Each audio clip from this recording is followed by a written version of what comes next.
देवाभाऊंच्या जादूने दिसणार का महायुतीचा जोर? शिंदेची शिवसेनेला ठाकरे बंधू लावणार घोर. राजकारणातून काँग्रेस होणार का नामशेष? साहेबांच्या पक्षाचा दादा करणार का घात?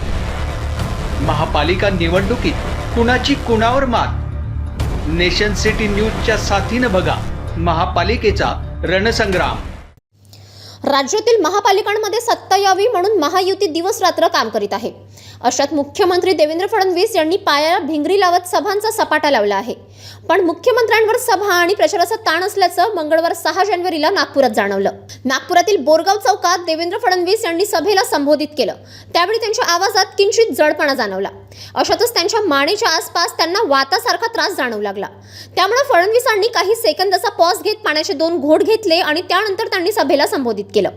मला सांगायचं आहे की जिथे शैक्षणिक संस्था येतात त्याच ठिकाणी उद्योग येतात, त्याच ठिकाणी विकास येतो.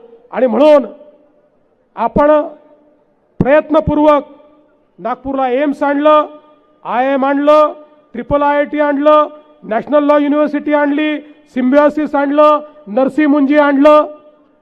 आपल्या देशातल्या ज्या सगळ्या महत्त्वाच्या आयकॉनिक इन्स्टिट्यूशन्स आहेत, या सगळ्या आयकॉनिक इन्स्टिट्यूशन्स आज नागपूरमध्ये आहेत. आणि नागपूरची पोरं जी बाहेर शिकायला जायची आज ती याच ठिकाणी शिकतायत. आणि केवळ शिकतायत असं नाही, तर माननीय गडकरी साहेबांनी आणि आम्ही सांगितलं होतं मिहानच्या माध्यमातून आपल्या मुलांना इथेच रोजगार आम्ही देऊ. मला सांगताना आनंद वाटतो की आता 1 लाखापेक्षा जास्त रोजगार हा या नागपुरातल्या मुलांना मिहान आणि MIDC मध्ये आपण दिलेला आहे. आणि आता अजून 2 लाख कोटीची आपण इन्व्हेस्टमेंट आणली आहे.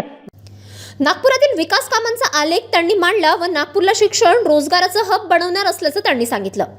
नागपूरचा आणखी विकास करायचा आहे, त्यामुळे महापालिकेत मतदारांनी कौल द्यावा असं आव्हानही फडणवीस यांनी केलंय.